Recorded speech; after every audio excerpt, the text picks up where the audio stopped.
Welcome, everybody, to Being Human, our podcast on being human. And I have with me today one of my fellow humans who I love dearly, Amy. Welcome, Amy. Thank you, Maria. And I brought Amy on because her journey is so similar to mine in so many ways, but very different. And I think she's got a unique perspective to offer. So tell us just a little bit about yourself, Amy. Where do you live? What's going on in your life right now? I'll be happy to. I live in Swanton on the Missisquoi River. It's right in the back of my house. I have a husband that I've been married to for 35 years. I have a daughter who's 28, soon to be 29. I come from a family of 7. I'm the baby of 7 children, and we were all very musical. Our dad was a music director, BFA, and so like I said, I come from I'm the baby. I've always been known as the baby. Everybody calls me Amy Beth, so I love my family. So, Amy, your journey doesn't include just alcohol and drug addiction, right? There's Right. actually other addictions or life imperfections that you've had along the way. I've had a lot of Sorry. Go ahead. I've had a lot of imperfections, believe it or not. As a young kid, I really struggled in school. I hated school, other than in 2nd grade, I used to love to tackle boys and kiss them with Fred. And so, that's really why I went to school, for the boys. And growing up, my parents were both school teachers, and they really, really tried to get me help. They got me into the Stern Center in Burlington, and I was tested for everything. But as a kid, I always felt awkward. I didn't feel like I was comfortable in my own skin. When I was 9 years old, my mother and sister were actually going to Weight Watchers, and they had me join them at 9 years old. At 9 years old, Yes. you were going to Weight Watchers. Your mother brought you and your sister to Weight Watchers. Yes. And how old was your sister at the time? Terry, probably about 16. And so she was never comfortable in her own skin. All she talked about was her weight. That's just, and complain about this, and complain about this. But growing up, like I said, I just felt awkward. I didn't feel right. So I was the first kid to lose 50 pounds in Weight Watchers. I was actually in the Weight Watchers magazine, I believe. And within a year, I went back to eating and gained the weight plus back. My mom used to always complain about being in a bathing suit and how she looked and how she, did this and everything. And it just gave me the wrong idea on how, Of course. girls are supposed to look. And so I remember being in the bathtub and being 15 years old and really struggling in high school. And I remember saying to myself, I wonder how people are going to notice me. What can I do to torture myself so people will notice me? And I said, there was a girl in school who had just gotten anorexia, and I said, that's what I'll do. I will stop eating, I will stop caring for myself, and within 6 months, I was probably lost about 50 pounds. Wow. And really struggled. I always walked with my head down in school. I always felt awkward. But the one thing that I did really like in school was music. I really excelled in music because my dad was a band director. I played trombone, and I love being with the boys. And yeah, I really liked that. And by my junior year, I had won a district competition. Wow. And on my trombone, and I had gotten after I did that, I had gotten to a point where I was so weak I couldn't even hold my trombone. Oh, Amy. So by my senior year, I went into the mental ward down in Burlington and got some help. But really, to be honest, in that mental ward, they really did not know what to do. Sure. I was kind of lost. I didn't know. I was very, as a kid, I was very clenched to my mother. I felt like I couldn't do anything without my mom. I used to have terrible nightmares. I would sleep underneath my parents' bed in high school. And I went from even sucking my thumb till I was 13 to smoking cigarettes. I had to have that security. So anyway, after I got help in the hospital, I came home, and I remember in the hospital, actually, that when I was starting to eat, stuff was actually coming up in my throat.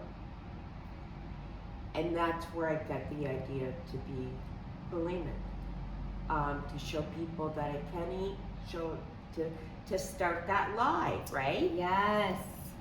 That I was eating, I was, healthy, I was good. And then when I was 18, I got together with an old friend, and we started going to bars. I wasn't really into drinking then. I mean, I'd go to bars. I got my first boyfriend there. But I really wasn't really hooked on alcohol. I wanted to be the good girl. I wanted to be prim and proper. I wanted to show everybody that I was healthy, but inside I was just dying, really. So you now, at this point, you have developed, you said you had a learning disability. You have now had 2 different eating disorders, smoking cigarettes, and now we're adding drinking to, although not at a great level yet, but we're adding it to the mixed bag. And did it feel manageable at this point still? It did feel manageable when I was young. I'd go out to bars, of course I'd get drunk. I made a fool of myself, but I felt like that kind of loosened me up so I could be a different person than who I was. Because I did not like being inside myself. So the alcohol took me to another place to where I would actually be comfortable talking to somebody, because I never as a kid felt comfortable talking to someone. Yeah, So, I get that. Totally. Yeah, yeah. And at I met a guy that I'm married to now at 20 years old, and we were together for 3 years. And my mom had made the suggestion that we needed to get married because she wanted to leave my father, who was an extreme abusive alcoholic. And she did not want me to stay at home, to live at home at 23 years old while they went through a divorce. So she asked my husband if he would marry me, so she could do this. And yeah, my dad even bought the ring. So I was, I felt like I had to do this for my mother so she could get over her struggle. And that's a soft part of me, is that, not that I didn't want to get married to Kevin. Of course. It's that, I mean, we were kind of blindfolded going into it. Right. Pushed Yeah. into it a little bit. Yes. Oh, so now you've got learning disability, abusive household, you've got 2 different eating disorders, cigarettes, alcohol, and this marriage that although you loved the man and you wanted to be married to him, was a marriage of convenience, not for you, but for your mother, so that she could do what she needed to do. Absolutely. Okay, so now where does that lead you? Well, so I had, with the eating disorder, unfortunately, I was trying to get pregnant at 29 years old.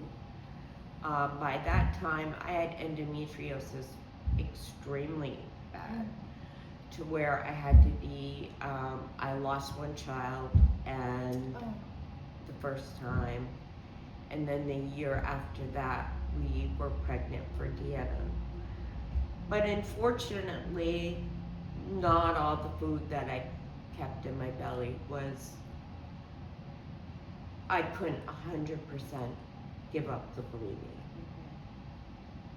So I'm so thankful that she's my angel baby. I've always been a baby person, always.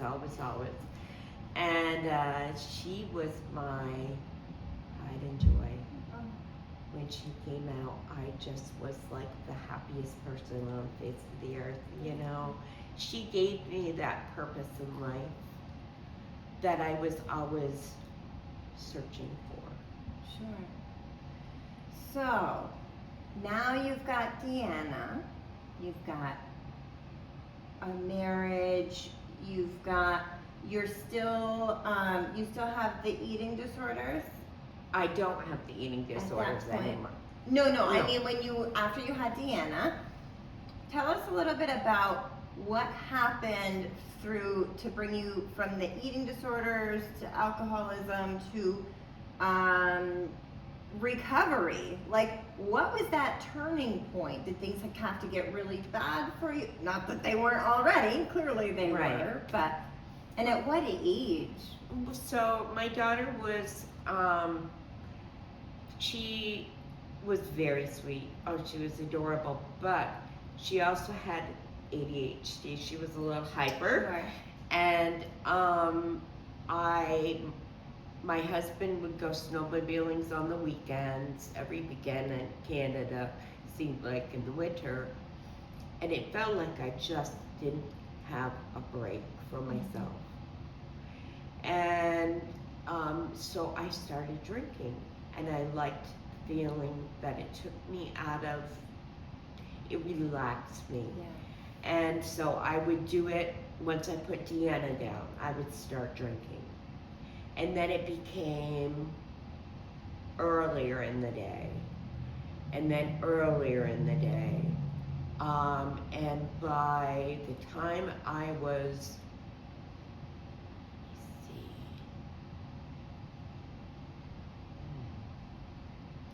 she was, I believe, 5 years old.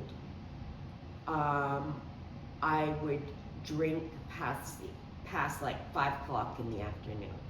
So once everything was done and had to be done, I would start drinking at 5 o'clock.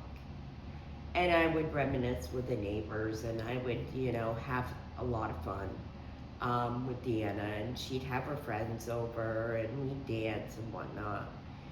And by the time she went to, I believe it was 2nd grade, when I was sitting at home, isolating myself with bulimia, and I was actually making that my hobby. I love to cook. I've always loved to cook, and things tasted so good, I just couldn't stop. But on top of that, I included the alcohol to make me feel, I guess, more comfortable in talking, more comfortable in associating with people. I felt like I was a different person. Yeah. And then at the age of, it was 2011, so I was drinking from the time I got up in the morning. For about 2 years, I was drinking from the time in the morning to the time I went to bed at night. Things were very negative at home. We had a lot of stuff going on, and that gave me more of a reason to drink. I mean, we couldn't pay our bills, and I sat in that guilt and in that shame and in that dirty pot, and I just could not get myself out of it. At this point now, do things still feel manageable? Did they still feel manageable? No, it didn't. So when I decided to go and get help for the alcohol, unfortunately it was on my daughter's 13th birthday.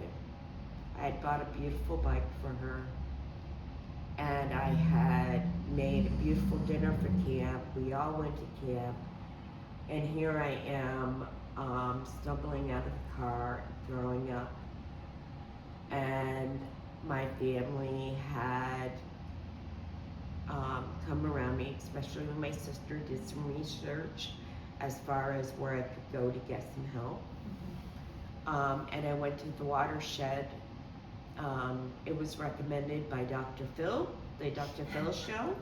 Well, He it had must sent be good somebody then, there. right? Yeah, and I mean, it was tough. I remember being in that bottom of that gut shell, and I knew that I had to do it for my daughter. I knew that I had to do it for myself. I knew that I had to get better.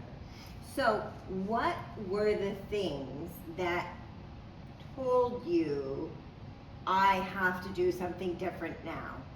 This is like, things are not good. What were some things that really kind of screamed, and you might not know that answer. Well, my sister, we have a camp at Lake Carmine. My sister owns it now, but it was my parents' camp, and I remember going there and wanting to give up drinking so bad. I was going to the Howard Center in St. Albans trying to get some help, and I just could not get on track.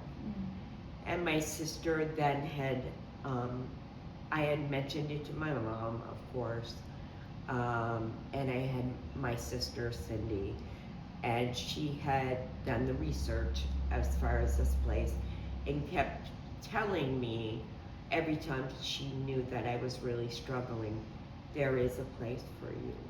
There is help out there. And I didn't really want to see it because I didn't want to admit it. Because I did not want to admit that I was an alcoholic because of my father. Because we all looked down on my dad. I didn't want to be that person that people looked down to. Because that meant you were bad. If you were an alcoholic, you must be a bad human. Person. Yeah. Yeah. And you would have to let go. When we admit that there's something wrong, we have to make changes, and that means letting go of these things that made us comfortable. And there's a lot of, for me, there was a lot of fear about what does that look like if I let go of this stuff that helped me through life. Yeah, Was exactly. Well, the watershed was beautiful, but it was very, very hard. And when I came back, I'm a little bit stubborn, so it makes me. So it really I wanted to get better for my daughter. I wanted to be able to go to her basketball games and different games, and that kind of motivated me when I got back from the watershed. I was there for 3 months. They really didn't help with the eating disorder. That was my next. And I mean, they would make little hints, but it wasn't like in a group setting. And I felt like the only thing I could focus on was the alcohol. Because at that point, I knew that was wrong. I knew that was bad. I knew driving drunk is not a great idea. And I didn't want that anymore. I just felt ashamed of who I was. So when I got back, they recommended there that I go to, and I had to tell them that I went to 2 meetings for 365 days. And I took that seriously. I took that. And when you say meetings, you're talking about AA or meetings. Okay. I had tried to sponsor, but there were things that she was doing that really perturbed me. One was abusing kittens. And I knew that I just couldn't do it, and that I would do it on my own. I read the book, I wrote down the stuff, I did everything on my own. But I did go to meetings twice a day for 365 days. That's impressive. It is impressive. And unfortunately, the thing that made me stop was when I got my 1-year chip, my father decided to come in, and he made it, the entire conversation was about him. Pity party. And I knew that I could not follow along. I couldn't keep going because I couldn't sit in that filth listening to him. Poor me. He was good at pointing out as a kid that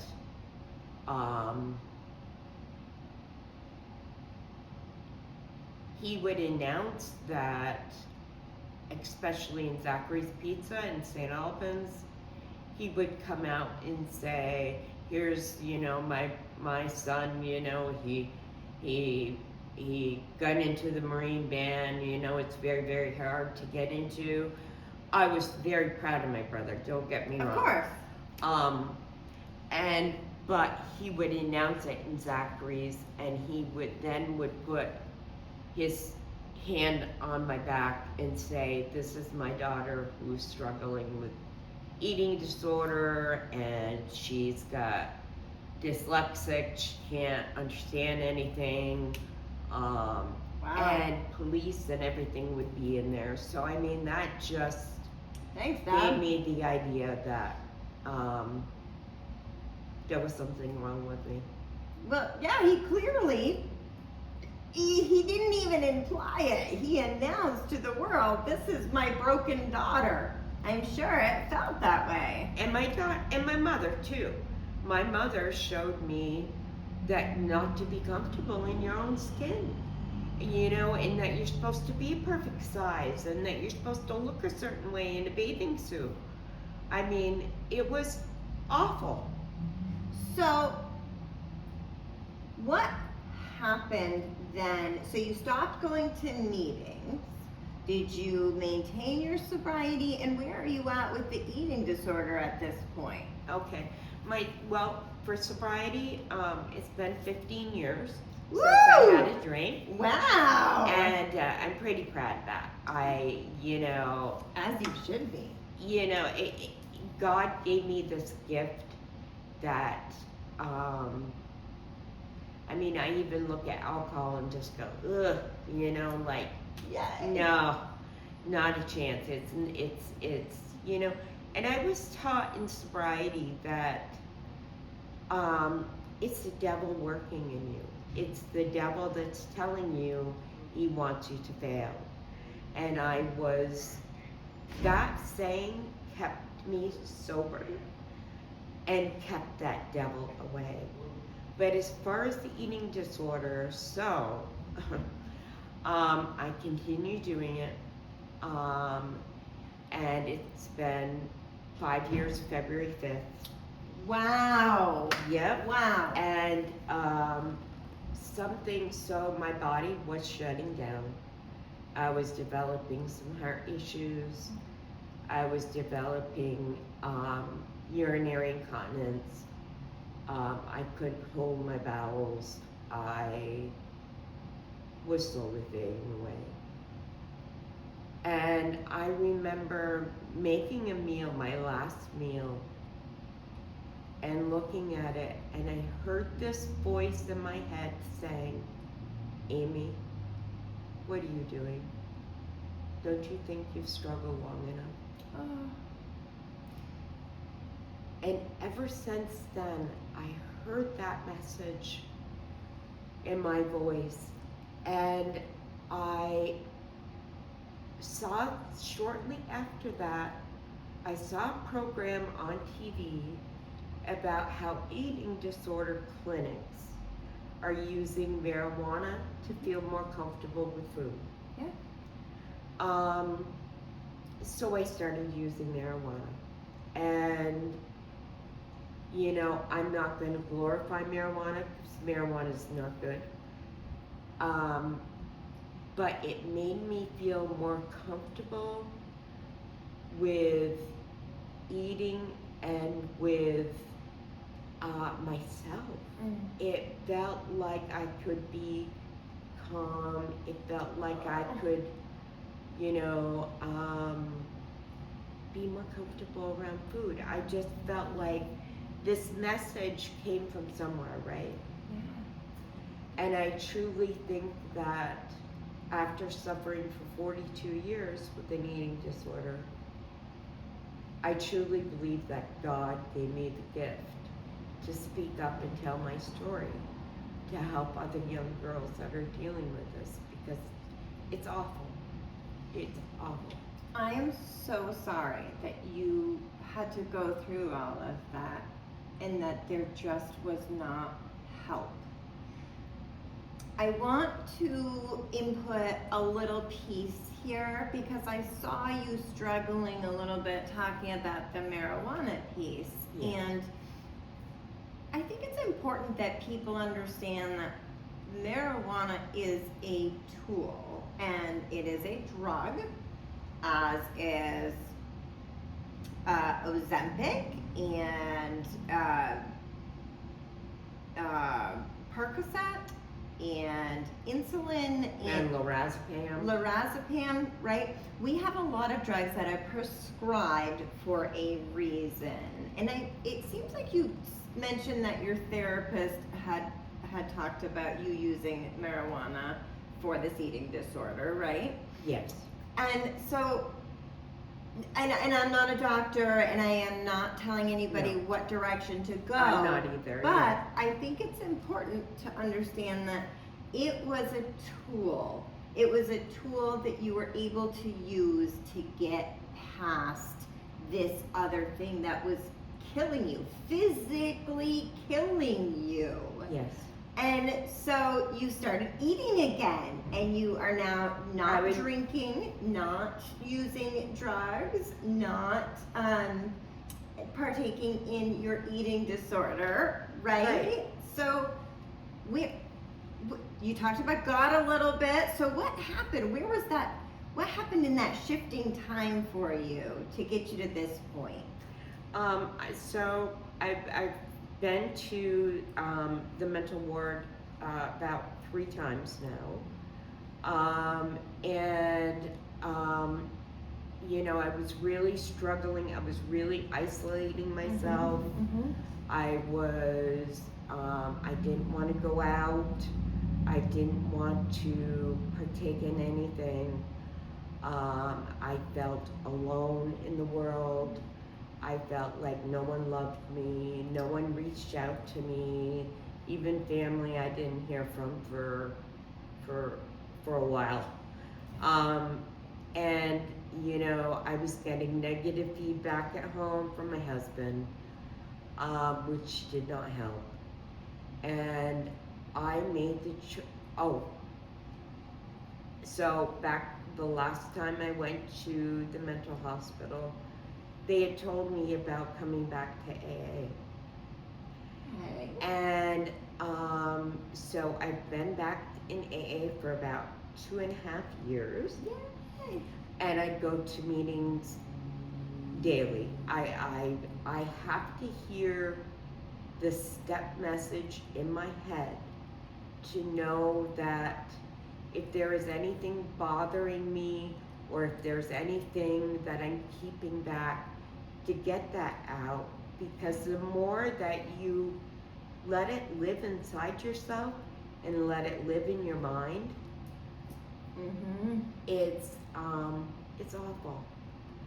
And you know, I didn't have any friends. I wasn't allowed to have friends.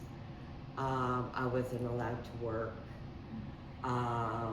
And so I was in an extreme big pity party. I mean, my self-esteem was just awful. I was considering suicide. I was considering, you know, a lot of different avenues to do it. And the more that I sat and listened in the AA meetings, especially your mom and dad,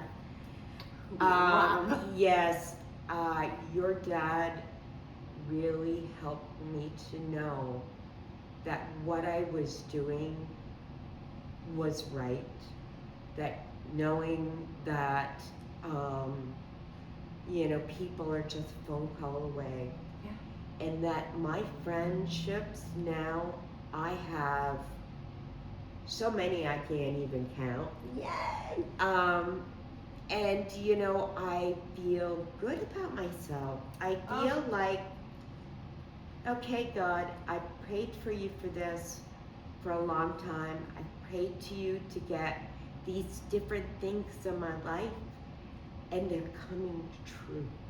Wow. And it gives me chills. I mean, it really does, because the more I get on my knees and ask God for His grace and His guidance, I feel like He is showing me the way. That is beautiful. I love it so much. I'm so glad that you have gone through this whole journey. And I'm wondering where God plays in your life now. I know it sounds like that voice that you heard, you are fairly certain was your higher power, was God. And it sounds like you do some praying. And what's going on with you and God? I have felt God's hands hugged me when I was in the hospital and I wanted to commit suicide. I had a priest that came, not a minister, that came in, and he talked to me for hours, and he said the arms of God is surrounding you right now, loving you. And I felt these arms on the back of my back, just giving me the biggest hug. And I've never had an experience like that before. That was kind of an aha moment. And I just feel like I'm doing the right thing. I'm staying on track. I'm doing the steps that they asked me to do in every part of my life. And the thing that's helped me the most is the acceptance prayer. And accepting yourself for who you are. Though I was always awkward as a kid, I feel like it's okay. God's got me, and God made me for exactly who I am as a person. And I feel Him. I go to bed praying to God. I find that that's my meditation before bed, and it helps me sleep. Without sleeping medicine, it helps. And I'm on this journey that's just like an aha moment. You know, I feel like I'm going on women's retreats. I'm going to concerts with friends. I mean, it's stuff that I never ever dreamed of before. So I feel like God is doing for me what I cannot do for myself. That's so awesome. Now, if you had one thing to say, one piece of hope, a message, a step to take, anything, if you had one thing that you could tell to our viewers, people struggling with any of the things you've struggled with, what would you say? Well, you know, the thing that's really helped me is to, all these things in my head, to give it to God, because if I don't do that, they'll reminisce in my head. Yeah. And I find that if I'm having an issue, that I can go to Him and ask for guidance. And I feel like, you know, making my amends wasn't that bad. I mean, it was bad, but I think they already kind of knew. Sure. I'm sure. And that, you know, to always do the 10th step before you go to bed. You know, take your list for the day. You know, make your go through like things that you're grateful for. Make a grateful list. And then things that you need to work on through your day. Is there anything that you find something in your day that didn't quite go as right as you planned? And what's your part in it? That's really helped me. So. Yay! Yes.